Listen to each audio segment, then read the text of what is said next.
नमस्कार, ये NB news देख रहे हैं आप। मैं हूं मोहित चौधरी और आप सभी का स्वागत है 3 बजे 3 खबर में। रुक करते हैं पहली बड़ी खबर का। दिल्ली में कोरोना के बिगड़ते हालात के बीच राज्य सरकार ने भारतीय सेना की मदद की मांग की है। दिल्ली के उप मुख्यमंत्री मनीष सिसोदिया ने रक्षा मंत्री को पत्र लिखा है और पत्र लिखकर उन्होंने कहा है कि दिल्ली में उन्हें सेना की जरूरत है। जिस तरीके से DRDO ने एक अस्पताल बनाया है, उसी तरीके से दिल्ली को और भी अस्पतालों की जरूरत है। आपको बता दें कि वहीं केंद्र से सेना की मदद मांगने पर दिल्ली सरकार ने हाईकोर्ट को भी सूचना दे दी है। अब दिल्ली हाईकोर्ट ने केंद्र सरकार से जवाब देने को कहा है। आज कोर्ट में केंद्र की ओर से ASG चेतन शर्मा ने कहा कि वो केंद्र से इस पर निर्देश लेंगे।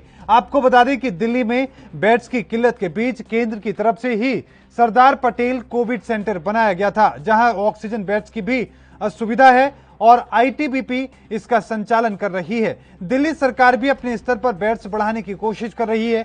इस बीच केंद्र और दिल्ली सरकार के बीच ऑक्सीजन की सप्लाई को लेकर तू मैं चल रही है। कोर्ट में सुनवाई के दौरान केंद्र ने बताया कि उनकी कोशिश है कि लोगों को शुरुआती वक्त में ही घर पर इलाज दिया जाए ताकि बीमारी आगे ना बढ़ सके। इससे लोगों को मदद मिलेगी और अस्पतालों पर भार कम पड़ेगा।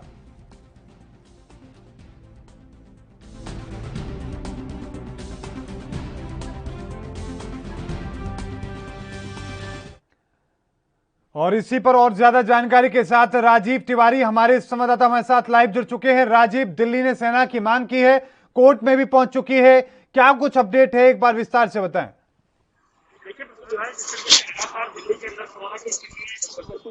लगातार कहीं ना कहीं सरकारें कोशिश कर रही थी, मगर बात करें दिल्ली सरकार की या फिर केंद्र सरकार की, तो केंद्र सरकार और दिल्ली सरकार के बीच में अभी भी तालमेल मिलता नजर नहीं आ रहा है। जिस तरीके से लगातार स्थिति जो है वो बिगड़ती नजर आ रही है। मगर बात करें जिस तरीके से हाई कोर्ट की, तो हाई कोर्ट ने बिल्कुल चिंता बदी कहा है कि चिंता है और कहीं ना कहीं देश के अंदर जो हालात है कोरोना को लेकर, उसे कहीं ना कहीं केंद्र सरकार की और राज्य सरकार की जिम्मेदारी बनती है। मगर जिस तरीके से केंद्र सरकार का रवैया सामने नजर आ रहा है और कहीं ना कहीं वैक्सीन की सुविधा नहीं है, बेडों की सुविधा नहीं है, अस्पतालों के अंदर ऑक्सीजन की सुविधा नहीं है। सबसे बड़ी चिंता यही है कि ऑक्सीजन की व्यवस्था नहीं हो पा रही है। मगर जिस तरीके से लगातार कहीं ना कहीं केंद्र सरकार कोशिश कर रही है, वह कोशिश अभी नाकाफी साबित होती जा रही है और लगातार सरकारें कोशिश कर रही है। मगर जिस तरीके से वकीलों के द्वारा भी यानी कि और भी लगातार कोशिश की गई थी कि लगातार कहीं ना कहीं हाई कोर्ट के द्वारा भी अगर दिल्ली सरकार को संभाला नहीं जा रहा तो केंद्र सरकार को बोलो, और केंद्र सरकार भी कभी तक कहीं ना कहीं स्थिति को संभाल नहीं पा रही है। मगर जिस तरीके से अस्पतालों के हालात है वो भी बिगड़ते नजर आ रहे हैं और लगातार कहीं ना कहीं कोशिश जरूर की, मगर कोशिश कामयाब होती नजर नहीं आ रही। तो धरातल की बात करें तो धरातल पर स्थिति बिल्कुल बिगड़ी हुई है। जी और राज्य में एक बात हम समझने की कोशिश करें, फिलहाल दिल्ली में ऑक्सीजन की स्थिति कैसी है, ऑक्सीजन को लेकर कितनी डिमांड वहां पर है और कितनी केंद्र वहां पर डिमांड को पूरा कर पा रहा है? बिल्कुल भाई, जिस तरीके से लगातार ऑक्सीजन की बात करें तो ऑक्सीजन की किल्लत जो है वो बिल्कुल नजर आ रही है, कमी बिल्कुल नजर आ रही है।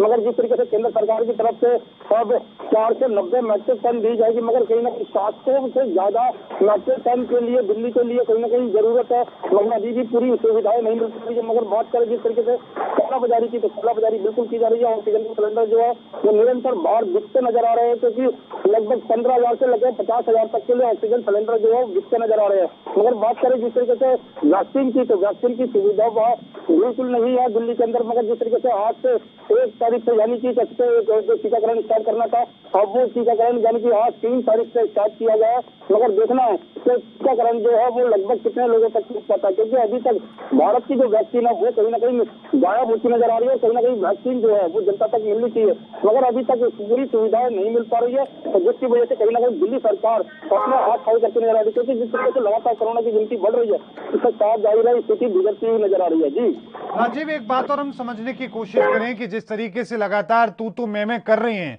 केंद्र सरकार की हम बात करें, राज्य सरकार करें, इससे लोगों पर किस तरह की मुश्किल बढ़ रही है? बिल्कुल जिस तरीके से बात करें केंद्र सरकार की और राज्य सरकारों की, तो बिल्कुल राज्य सरकार और केंद्र सरकार के बीच में खासतौर पर दिल्ली की वो स्थिति बिल्कुल मिलती नजर नहीं आ रही है। क्योंकि जिस तरीके से केंद्र सरकार की बात करें तो केंद्र सरकार की तरफ से सुविधाएं होनी चाहिए थी, यहाँ तक की पहले से ही वैक्सीन की तैयारी करनी चाहिए थी, क्योंकि जिस तरीके से कोरोना काल की स्थिति बिगड़ रही है उससे कहीं ना कहीं स्थिति सुधारनी चाहिए थी। मगर लगातार कहीं ना कहीं कोशिश जरूर है, मगर कोशिश धरातल पर जीरो साबित हो रही है और इसी की वजह से मरीजों की जो संख्या वो बिल्कुल बढ़ती चली जा रही है। अस्पतालों के अंदर ऑक्सीजन नहीं है, बेड नहीं है, है, यहाँ तक कि वैक्सीन की सुविधा भी नहीं है। मगर जिस तरीके से सरकारें दावा कर रही है कि हम सुविधाएं बढ़ा रही हैं, मगर वो सुविधाएं अभी भी बढ़ती हुई नजर नहीं आ रही हैं। जी और राजीव, अभी जब क्योंकि हालात लगातार बिगड़ रहे हैं, स्थिति बिगड़ती हुई नजर आ रही है, तो ऐसे में अस्पताल क्या कह रहे हैं, किस तरीके से वो गुहार लगा रहे हैं सरकारों से, और कोर्ट में वो क्या कह रहे हैं? देखिए बिल्कुल बताइए, जिस तरीके से अस्पतालों की बात करते हैं, अस्पतालों के जो प्रशासन है यानी कि डॉक्टर से लेकर अधिकारी तक सारे ही सरकारों से गुहार लगा रहे हैं। यहाँ तक कि हाई कोर्ट के अंदर भी कहा गया था कि ऑक्सीजन जितनी चाहिए दिल्ली के अस्पतालों को इतनी ऑक्सीजन नहीं मिल रही है, क्योंकि 700 से ज्यादा मैट्रिक टन ऑक्सीजन चाहिए, मगर अभी भी लगभग 500 के करीब ही मैट्रिक टन मिल पा रही है। मगर जिस तरीके से अभी भी स्थिति बिगड़ी हुई है, क्योंकि कल भी देखने को मिला था अस्पताल बत्रा अस्पताल के अंदर भी लोगों की मौत हुई थी और कहीं ना कहीं ऑक्सीजन का ही कारण बताया गया था। मगर जिस तरीके से ऑक्सीजन पहुंचाई जा रही है, इसके अंदर जो कालाबाजारी हो रही है, दिल्ली सरकार और केंद्र सरकार दोनों ही उस कालाबाजारी को रोक नहीं पा रही है। जी और साथ में अगर हम कोर्ट की आज बात करें, क्योंकि कोर्ट में खुद दिल्ली सरकार ने जानकारी दी है कि उन्होंने मदद मांगी है सेना की, केंद्र सरकार को पत्र लिखा है, अब ऐसे में सुनवाई भी होगी। क्या लग रहा है कि क्या सुप्रीम कोर्ट में या हाई कोर्ट में केंद्र सरकार अपना जो जवाब देगी? देखिए बिल्कुल जिस तरीके से केंद्र सरकार की बात करके केंद्र सरकार बिल्कुल अपना पक्ष रखेगी, मगर इस तरीके से लगातार केंद्र सरकार को भी फटकार पड़ी है और दिल्ली सरकार को भी, क्योंकि मेनकर कोर्ट की तरफ से यही कहा गया है अगर स्थिति नहीं संभाली जा रही है तो इस तरीके से आने वाली जो पीक है उसको कैसे कंट्रोल किया जाएगा, क्योंकि अभी तक दिल्ली के अंदर वो पीक नहीं है जो जिस तरीके से कहा जा रहा था। मगर जिस तरीके से आने वाले मई के महीने के अंदर जिस तरीके से स्थिति बिगड़ेगी और ज्यादा स्थिति बिगड़ सकती है, मगर कहीं ना कहीं कोशिश जरूर करनी है, मगर कोशिश साथ साथ जनता को भी सहयोग देना होगा। 500 बेड का डीआरडीओ ने एक अस्पताल वहां तैयार किया था, अब यही उम्मीद कर रही है दिल्ली सरकार की डीआरडीओ और भी अस्पतालों का निर्माण करे ताकि इन जो स्थिति अभी अस्पतालों में बनी है उसको सुधारा जा सके। कितने अस्पताल की बात दिल्ली सरकार के द्वारा की जा रही है, क्या कोई संख्या बताई गई है? देखिए दिल्ली सरकार निरंतर कोशिश कर रही है, यहाँ तक कि बड़े अस्पतालों की बात करें, चाहे वो LNJP हो या RML हो या फिर दिल्ली का हिंदूराव हो या फिर और अस्पताल हो, सभी के अंदर सुविधाएं बढ़ाई जा रही है, बेडों की संख्या बढ़ाई जा रही है। मगर अभी भी कहीं ना कहीं लोग परेशान है, क्योंकि जो मरीज है वो बिल्कुल बेड के लिए रखे खाते हुए नजर रहे हैं। यहाँ तक कि ऑक्सीजन की सुविधा नहीं मिल पा रही है, जिससे कि जिन अधिकारियों के पास सुविधा मिलनी चाहिए उसके पास भी गुहार लगाते नजर आ रहे हैं। मतलब जिस तरीके से लगातार गुजर रही है, इसका साफ जाहिर है कहीं ना कहीं सरकारों की जो कार्रवाई या फिर जो रणनीति है वो कहीं ना कहीं फेल होते हुए भी कहीं ना कहीं कोशिश जरूर कर रहे हैं। मगर जिस तरीके से लगातार सुविधाएं बढ़ाई जानी चाहिए थी वो सुविधा अभी भी बढ़ती नजर नहीं आ रही है। एक बात और हम समझे राजीव की फिलहाल दिल्ली, अगर हम कोरोना के मामले में उसकी रिपोर्ट समझने की कोशिश करें तो रिपोर्ट क्या कहती है? बीते एक सप्ताह के अंदर दिल्ली की कोरोना को लेकर किस तरह की स्थिति रही है? क्या ग्राफ अभी भी ऊपर जा रहा है या नीचे जा रहा है? खास तौर से अगर हम मौतों का जिक्र करें, क्योंकि अस्पतालों के बाहर 24 घंटे की जो वेटिंग लगी हुई है शमशान घाटों के लिए भी, वहां पर तो इस तरह की स्थिति देखने को मिल रही है, तो ऐसे में क्या रिपोर्ट वहां की है, ग्राफ क्या कहता है? देखिए बिल्कुल जिस तरीके से बात करें कोरोना की स्थिति बिल्कुल घंटे के अंदर घटी जरूर है, क्योंकि 27,000 जो आंकड़े चल रहे थे वो घटकर लगभग 20,000 की करीब आ चुके हैं। मगर स्थिति कहीं ना कहीं बिगड़ी जरूर है, क्योंकि जिस तरीके से मरीजों को ऑक्सीजन नहीं मिल पा रही, बेड नहीं मिल पा रहे, वैक्सीन नहीं है, यहाँ तक कि वैक्सीन की भी कालाबाजारी की जा रही है, ऑक्सीजन की भी कालाबाजारी की जा रही है, यहाँ तक कि बेडों की भी कालाबाजारी हो रही है। मगर कहीं ना कहीं स्थिति को कंट्रोल करने के लिए दिल्ली सरकार दिल्ली सरकार ने क्या जिस तरीके से 3 लॉकडाउन यानी कि मिनी लॉकडाउन बढ़ाए गए हैं, इससे साफ जाएगा कहीं ना कहीं आने वाली स्थिति को भी कंट्रोल करने की कोशिश की जाएगी। मगर कोशिश कितनी कामयाब होगी ये जरूर देखना होगा। जी बिल्कुल, बहुत बहुत धन्यवाद राजीव हमारे साथ जुड़ने के लिए, तमाम जानकारी को साझा करने के लिए। राजीव तिवारी हमारे साथ जुड़े, उन्होंने पूरी जानकारी दी है। तो आपको बता दें कि अब दिल्ली सरकार ने गुहार लगाई है सेना के लिए और रक्षा मंत्री को पत्र लिखा है। अब देखना दिलचस्प होगा कि आखिरकार रक्षा मंत्रालय के द्वारा क्या जानकारी दी जाती है, क्या दिल्ली सरकार ने जो मदद मांगी है क्या वो मदद दी जाएगी, किस तरह की स्थिति रहेगी, ये बेहद महत्वपूर्ण हो जाता है, क्योंकि अब कोर्ट में भी जानकारी दिल्ली सरकार ने दी है कि उन्होंने सेना की मदद की मांग के लिए पत्र लिखा है और उसको लेकर कोर्ट ने भी जवाब मांगा है केंद्र से कि वो क्या कहना चाहते हैं। इसको लेकर हो सकता है कि केंद्र सरकार अभी वक्त मांगे, अभी कोई जवाब ना दे, क्योंकि जिस तरीके से आज अचानक से जो पत्र लिखा गया है, जिस तरीके से मांग की गई है, यकीनन उसको लेकर भी सवाल या अलग तरह की जो सियासत का सिलसिला देखने को मिल सकता है।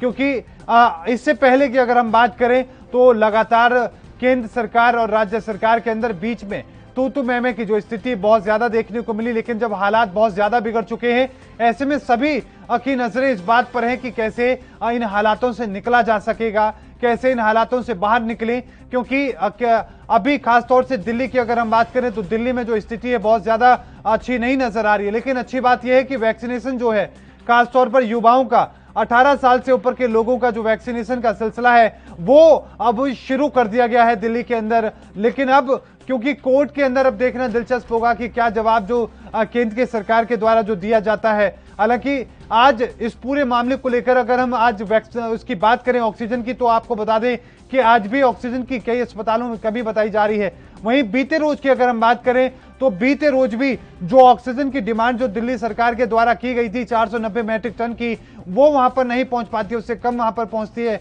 और साथ में इससे पहले की अगर हम बात करें तो कोर्ट ने यह कहा था कि हर हाल में जो इतनी मैट्रिक टन जो है ऑक्सीजन वहां पर पहुंचनी चाहिए दिल्ली में। तो केंद्र सरकार ने कोर्ट के आदेश के तुरंत बाद ही उसको लेकर कदम उठाने शुरू कर दिए थे और दिल्ली सरकार को ऑक्सीजन पहुंचाने का जो सिलसिला किया था। अगर हम बीते रोज की भी अगर हम बात करें ऑक्सीजन को लेकर, तो आपको बता दें कि ऑक्सीजन की स्थिति में दिल्ली को कल सबसे ज्यादा ऑक्सीजन मिली है अगर हम बीते कई दिनों के मुकाबले की कल की स्थिति देखें तो। लेकिन अभी भी दिल्ली सरकार का यह कहना है कि जो ऑक्सीजन अभी उन्हें प्राप्त हुई है वो अभी भी कम है और उन्हें और भी ज्यादा ऑक्सीजन की जरूरत है।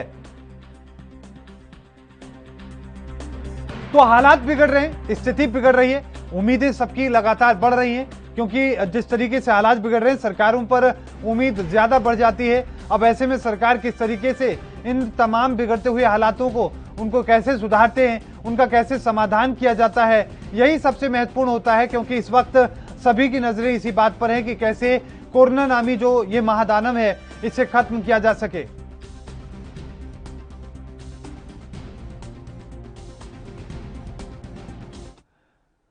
और राज्यसभा सांसद हमारे साथ जुड़ चुके हैं आम आदमी पार्टी के सुशील गुप्ता। आपका बहुत बहुत स्वागत है सर एएनपी न्यूज पर। दिल्ली में अभी भी लगातार ऑक्सीजन की कई जगहों पर कमी की बात कही जा रही है। आप लोग कोर्ट भी पहुंचे हैं, पत्र लिखा है, सेना की मांग आपने की है, सर क्या कहेंगे? देखिए, प्रधानमंत्री जी ने जब देश के सभी मुख्यमंत्रियों की मीटिंग ली थी जी, उस समय अरविंद केजरीवाल जी ने बताया था कि आने वाले समय में ऑक्सीजन की बड़ी भारी कमी आने वाली है और सेना के हवाले सारे ऑक्सीजन प्लांट होने चाहिए। उनकी देखरेख के अंदर हॉस्पिटल्स के अंदर ऑक्सीजन जानी चाहिए ताकि सुव्यवस्था के साथ लोगों को बचाया जा सके और ऑक्सीजन की कमी की वजह से देश में और दिल्ली के अनेकों अस्पतालों में लोगों की जान ना जाए। दुर्भाग्य से उस बात पे ध्यान नहीं दिया गया। उन्हें मनीष सिसोदिया जी ने पत्र लिख के मांग की है देश के रक्षा मंत्री से कि देश की रक्षा इंटरनल क्राइसिस ना आए और हॉस्पिटलों के अंदर मरीज बिना ऑक्सीजन के मरे ना। सेना अपने हवाले सभी ऑक्सीजन प्लांटों के ले, उसकी सप्लाई को ले, हॉस्पिटल की रिक्वायरमेंट के हिसाब से जो केंद्र सरकार ने कोटा पूरे हिंदुस्तान का बनाया है उसके हिसाब से राज्य सरकारों से कोऑर्डिनेट करके ऑक्सीजन वहां पर पहुंचाए। दिल्ली सरकार सुप्रीम कोर्ट के अंदर भी गई, दिल्ली सरकार हाई कोर्ट के अंदर भी लड़ रही है। हाई कोर्ट ने भी केंद्र सरकार को निर्देश दिया है कि ऑक्सीजन की आपूर्ति करना, ऑक्सीजन को पहुंचाना, ऑक्सीजन के लिए टैंकरों की व्यवस्था करना, ऑक्सीजन के लिए सिलेंडरों की व्यवस्था करना केवल केंद्र सरकार का काम है और केंद्र सरकार ऑक्सीजन की आपूर्ति दिल्ली के अंदर पूरा करे। लोगों को बिना ऑक्सीजन के मरते हुए नहीं देख सकते। मनीष सिसोदिया जी ने भी निवेदन किया है, अरविंद केजरीवाल जी ने भी किया है, दिल्ली के हेल्थ मिनिस्टर बार आपको कहते रहे हैं। तो कहीं ना कहीं अब तो चुनाव भी बंगाल के और आसाम के और तमिलनाडु के, केरला के पूरे हो चुके हैं। मैं निवेदन करना चाहूंगा आपके चैनल के माध्यम से देश के गृह मंत्री, देश के प्रधानमंत्री कोरोना की महामारी से बचने के लिए लोगों का सहयोग करें और ऑक्सीजन का सहयोग की जरूरत है। बहुत बहुत धन्यवाद सुशील गुप्ता जी हमारे साथ जुड़ने के लिए, अपना कीमती वक्त साझा करने के लिए।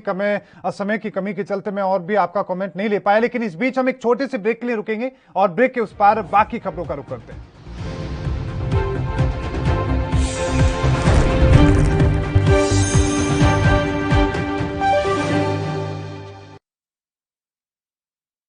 क्या आप दुबले पतले कमजोर हैं, आपकी सेहत नहीं बनती?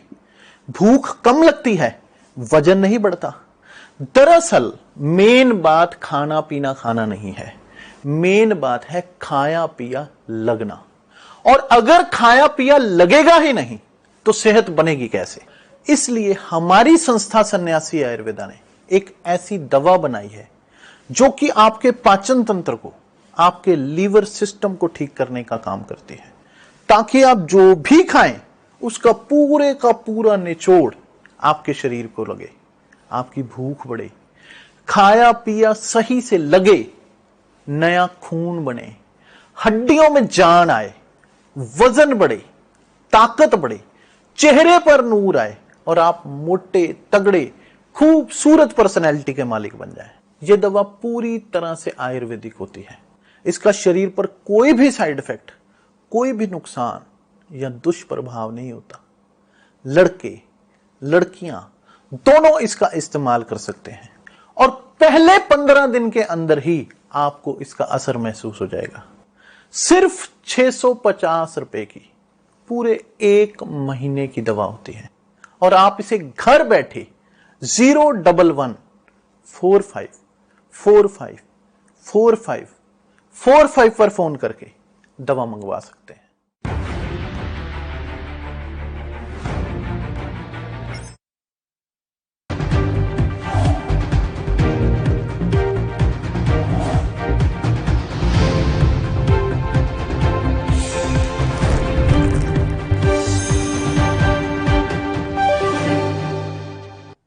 तो ब्रेक के बाद एक बार फिर से आपका स्वागत है। देश भर में कोरोना की रफ्तार तेज हो चुकी है। इसे लेकर केंद्र और राज्य सरकार चिंतित है। कोरोना के बढ़ते संकट के बीच उत्तर प्रदेश में लॉकडाउन को बढ़ा दिया गया है। वहीं आईपीएल पर कोरोना का कहर जारी है। वहीं 2 खिलाड़ी पॉजिटिव हैं, जिसके चलते आज होने वाला केकेआर आरसीबी का मैच भी रद्द कर दिया गया है। वहीं कोरोना के बढ़ते मामलों और को लेकर हरियाणा और ओडिशा में लॉकडाउन लगाया गया है। वहीं उत्तर प्रदेश में 2 दिन के लिए लॉकडाउन बढ़ाया गया है, यानी कि अब मंगलवार बुधवार भी लॉकडाउन रहेगा, जो गुरुवार सुबह 7 बजे तक जारी रहेगा। आपको बता दें कि कोरोना का जो प्रकोप है उसके चलते प्रदेश सरकार ने पहले वीकेंड लॉकडाउन का ऐलान किया था, यानी कि शुक्रवार शाम को मंगलवार की सुबह तक लॉकडाउन था। लेकिन अब इसी पाबंदी को मंगलवार बुधवार के लिए लागू कर दिया गया है। इस लॉकडाउन के दौरान किसी भी व्यक्ति का बेवजह घर से बाहर निकलना बंद रहेगा, बाजार बंद रहेंगे, साप्ताहिक मार्केट नहीं लगेगी। हालांकि जरूरी क्षेत्र के लोगों को छूट रहेगी और परिवहन भी जारी रहेगा।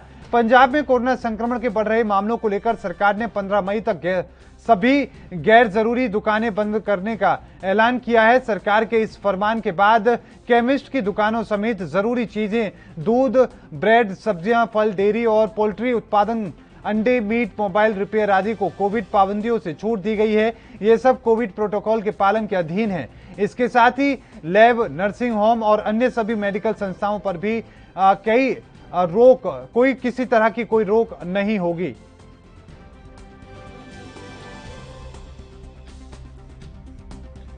तो आपको बता दें कि पूरे देश में कोरोना का जो कहर है वो लगातार तेजी के साथ बढ़ रहा है। आलम यह है कि जगह जगहों पर नए संक्रमण के जो आंकड़े हैं वो चिंता में डाल रहे हैं और यही वजह है कि लगातार लोग घबरा भी रहे हैं और घबराने की जरूरत भी है, क्योंकि जिस तरीके से आंकड़े आ रहे हैं वो बहुत ही चौंकाने वाले हैं।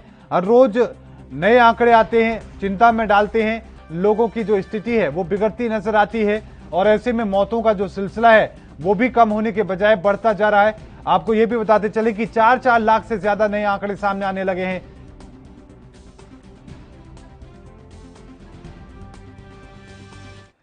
अब ऐसे में रवि सैनी हमारे साथ जुड़ चुके हैं, हमारे संवाददाता हैं रामपुर से। आपका रवि सैनी, अगर हम आपसे जानने की कोशिश करें कि रामपुर में लॉकडाउन के बीच में कैसी स्थिति वहां पर देखने को मिल रही है, क्योंकि सख्ती और बढ़ा दी गई है पूरे उत्तर प्रदेश में, क्या आलम वहां के हैं, पूरी रिपोर्ट बताएं। देखिए मोहित जी, मैं बताना चाहूंगा कि उत्तर प्रदेश में 2 दिन का लॉकडाउन और बढ़ा दिया गया है, जिसमें कि अगर बात करें रामपुर की, तो रामपुर में कहीं भी कोरोना को लेकर के गाइडलाइन का पालन करती जनता दिखाई नहीं दे रही है। और खास बात, बड़ी बात यह है कि पंचायत चुनाव की मतगणना जारी है। मतगणना के बाद में जितने भी मतगणना अधिकारी हैं और कर्मचारी हैं, एजेंट हैं, जनता है, एक दूसरे के ऊपर सर पे सर, पैर पे पैर रख करके खड़ी है। जहाँ पे तो लॉकडाउन का कोई भी पालन करता दिखाई नहीं दे रहा है। और जबकि जिलाधिकारी महोदय, एसपी महोदय लगातार कर्फ्यू का सख्त पालन कराने के लिए लगातार भ्रमण कर रहे हैं, लोगों को जागरूक कर रहे हैं। उसके बावजूद भी लोगों को समझ में नहीं आ रहा है कि कोरोना काल चल रहा है, कितनी महामारी भयानक बीमारी है, इससे हम बचे। लेकिन सोशल डिस्टेंसिंग का पालन भी नहीं दिख रहा है, लॉकडाउन का कहीं भी असर नहीं रामपुर में दिख रहा है। जी रवि सैनी, जिस तरीके से आपने बताया, क्या अब जो ग्राम प्रधानों की अगर हम बात करें खासतौर पर, क्योंकि लगातार जगह जगह पर यही कहा गया कि जीत के बाद भी किसी तरह का जुलूस नहीं निकालना है, किसी तरीके से भी जो कोरोना का प्रसार ना हो सके इस तरीके की स्थिति पैदा नहीं होने देनी है, वो भी देखने को मिल रहा है क्या प्रधान जो जीतने के बाद अभी भी क्या इस तरह की स्थिति पैदा कर रहे हैं वहां पर? देखिए, मैं साफ तौर पर बताना चाहूंगा कि अभी जो भी प्रधान प्रत्याशी जीत का अपनी दर्ज करके अपने गांव घर पहुंचा है, तो अभी उसने कोरोना काल को लेकर के शासन द्वारा दी गई गाइडलाइनों का पूरी तरीके से पालन करा रहा है। कोई जश्न नहीं, कोई मिठाई वितरण नहीं, किसी तरीके के कोरोना काल को लेकर के उल्लंघन नहीं कराया जा रहा है। जी साथ में रवि, अगर हम ये भी समझने की कोशिश करें कि जो जिले के अंदर कोरोना के आंकड़े हैं वो क्या कहते हैं, क्या आंकड़े वहां पर बढ़ रहे हैं? खासतौर से ग्रामीण क्षेत्र की अगर हम बात करें, वहां पर कोरोना को लेकर किस तरह की स्थिति है?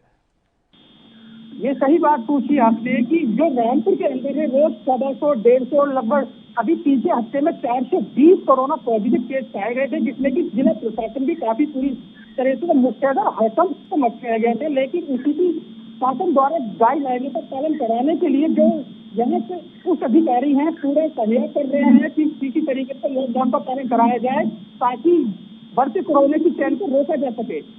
जी मोहित। रवि, साथ में एक बात और हम समझने की कोशिश करें, मौतों का सिलसिला क्या कहता है? साथ में ग्रामीण क्षेत्रों का जिस तरीके से हम जिक्र कर रहे थे, क्योंकि ये कहा जा रहा है कि पंचायत चुनाव से पहले ग्रामीण इलाकों में इस तरह की स्थिति नहीं थी, यानी कि शहरों में भी इस तरीके से हालात नहीं थे, कुछ ही जिलों के अंदर हालात जो चिंताजनक थे, लेकिन अब ग्रामीण क्षेत्रों में भी है। मौत का ग्राफ क्या कहता है और ग्रामीण क्षेत्र के जो हालात में जो बदलाव आया है वो बताएं।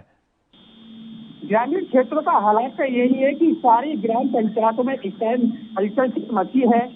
प्रधान प्रत्याशी चुन करके आ रहे हैं, भीड़ भाड़ का एक क्षेत्र है, लेकिन देखा जाए तो ग्रामीण क्षेत्रों में कोरोना महामारी का प्रकोप कम दिखाई दे रहा है। लेकिन शहर के स्तर को देखा जाए तो शहर में कोरोना का ग्राफ जो है बढ़ता नजर दिखाई दे रहा है। अब कोरोना की वजह से कामकाज की अगर खास तौर से हम बात करें, क्या मंडियां खुली हुई हैं? सब्जी वालों की हम बात करें जो हर रोज अपना चीजों को बेच करके, सब्जी बेचकर, फल बेचकर अपने घर का गुजारा करते थे, उन लोगों की कैसी स्थिति है? क्या उन लोगों के लिए विशेष तौर पर शासन या प्रशासन के द्वारा किसी तरह के कोई आदेश हो, किसी तरह की कोई मदद के लिए कुछ बात हो? देखिए, जो लॉकडाउन 2 दिन का बढ़ाया गया है, उस लॉकडाउन को जब से लॉकडाउन लगा हुआ है तब से जो जरूरतमंद चीजें हैं उनकी दुकानों को खोलने की इजाजत शासन प्रशासन द्वारा दे दी गई है, जो नियमित रूप से खोली जा रही है। लेकिन जो अनावश्यक व्यक्ति है उनको पूरे लॉकडाउन का पालन कराया जा रहा है। और रवि, साथ में हम देखें कि जगह जगह पर मंडियों में अवहेलना हो रही है। लोग मंडियों में जा रहे हैं, सब्जी खरीदने के लिए जा रहे हैं, वो लोग वहां पर ना मास्क पहन रहे हैं, ना ही वो लोग वहां पर प्रोटोकॉल का पालन कर रहे हैं, निर्देशों का पालन कर रहे हैं। रामपुर की मंडी क्या कहती है, क्या वहां पर भी भीड़ है? रामपुर की मंडी में कहीं कहीं कस्बे जैसे होते हैं, छोटे कस्बे होते हैं, उनमें भीड़ है। जैसे हमारा स्वार है, शाहबाद है, मिलक है, कमरौआ है, इन तहसीलों में कहीं कहाँ भीड़ लगी होती है ताकि लोग सब्जी लेने के लिए जाते हैं। और पुलिस प्रशासन भी मुस्तैद है, लेकिन पुलिस प्रशासन भी खासतौर पर इतना मुस्तैद नहीं है क्योंकि पंचायत चुनाव की मतगणना हो रही है। पुलिस अभी व्यस्त है। जिलाधिकारी महोदय ने भी निर्देशित किया था, बात की थी मीडिया से, तो उन्होंने बताया था कि पंचायत चुनाव के बाद लॉकडाउन का हम पूरे प्रभावी कराएंगे और पूरी तरीके से लॉकडाउन का असर भी दिखाएंगे, क्योंकि हमारी पुलिस प्रशासन जो है पूरी टीम फ्री हो जाएगी। अब जो है पंचायत चुनाव की मतगणना चल रही है, इसलिए देश पुलिस पूरी तरीके से है। बिल्कुल, बहुत बहुत धन्यवाद रवि सैनी तमाम जानकारी को साझा करने के लिए। रामपुर से हमारे संवाददाता जुड़े, उन्होंने बताया कि किस तरीके से वहां की स्थिति है। रुक करते हैं तीसरी बड़ी खबर का। पश्चिम बंगाल के विधानसभा चुनाव के नतीजे आ चुके हैं। टीएमसी की धमाकेदार जीत हुई है, लेकिन चुनाव नतीजों के बाद से ही राज्यों के अलग अलग इलाकों में हिंसा जारी है। सोमवार को नंदीग्राम में भी बवाल हुआ, जहां बीजेपी के दफ्तर में तोड़फोड़ की कोशिश की गई। इसके अलावा दफ्तर को आग के हवाले करने की कोशिश की गई। बीजेपी ने आरोप लगाया कि यह सब टीएमसी के कार्यकर्ता ने किया है। सिर्फ बीजेपी के दफ्तर ही नहीं बल्कि यहां पर कई दुकानें और घरों में भी तोड़फोड़ और आगजनी की गई। बीजेपी का आरोप है कि तोड़फोड़ के बाद जब पुलिस मौके पर पहुंची तो हंगामा करने वाले भाग गए। इस घटना के बाद नंदीग्राम बाजार इलाके में तनाव बढ़ गया। आपको बता दें कि बंगाल में भले ही टीएमसी की जीत हुई हो, लेकिन नंदीग्राम में खुद सीएम ममता बनर्जी हार चुकी है। पश्चिम बंगाल में चुनाव के नतीजे आने के बाद से ही हिंसा हो रही है। रविवार से लेकर अब तक बंगाल में हिंसा के बाद 4 लोगों की जान जा चुकी है। इसमें दक्षिण 23 परगना नदी, आपको बताएं कि नदिया में बीजेपी के कार्यकर्ता, वर्तमान में टीएमसी, और उत्तर 24 परगना में आईएसएफ के कार्यकर्ता की जान चली गई है।